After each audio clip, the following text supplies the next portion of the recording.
মানুষের যেকোনো সফলতা অর্জনের ক্ষেত্রে সবচেয়ে বেশি গুরুত্বপূর্ণ ৩ টা জিনিস। ১. Discipline, ২. Well plan, ৩. Focus.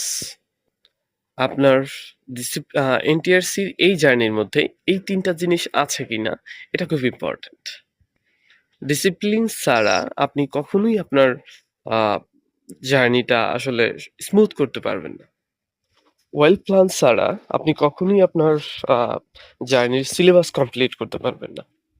Focus ছাড়া আপনি কখনোই আপনার কনসিস্টেন্সি বজায় রাখতে পারবেন না।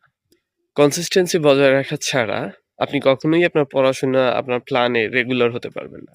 আর আপনি যখনই ইরেগুলার হয়ে যাবেন, তখনই আপনি আসলে আপনার ট্র্যাক থেকে ছিটকে যাবেন। তাই যেকোনো ক্ষেত্রে পূর্ণতা পাওয়ার জন্য সিক্রেট বলেন কিংবা কিস বলেন, আ ৩ টা জিনিস। Discipline, focus, well plan. Discipline, well plan, focus. আপনি যত বেশি মেধাবী হন, আপনি মেধাবী হলেই যে আপনি আপনার টার্গেটে পৌঁছতে পারবেন ব্যাপারটা মোটেও এমন নয়।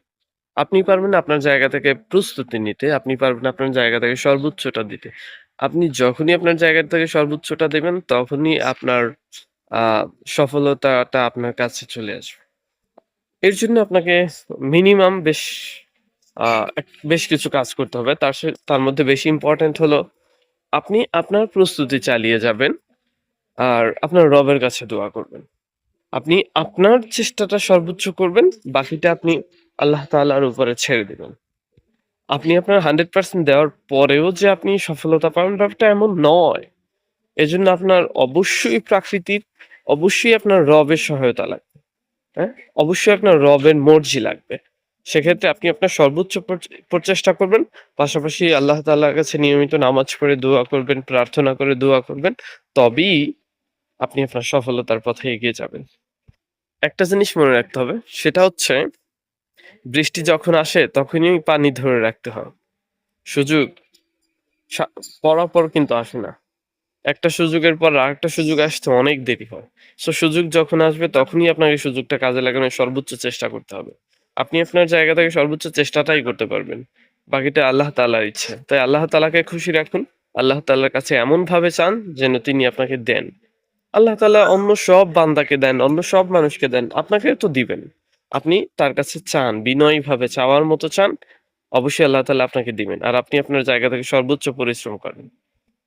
দোয়া এবং পরিশ্রম এই ২ টা মিলে এমন এক স্পিড তৈরি হয় যে আপনার সফলতা আপনার দিকে বা আপনি সফলতার দিকে এত কাছাকাছি চলে যান, যেটা আসলে আপনি কল্পনাও করতে পারবেন না।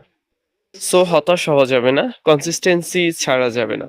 হতাশ হওয়া যাবে না, ইরেগুলার হওয়া যাবে না, ফোকাস নষ্ট করা যাবে না, ইনডিসিপ্লিন হওয়া যাবে না।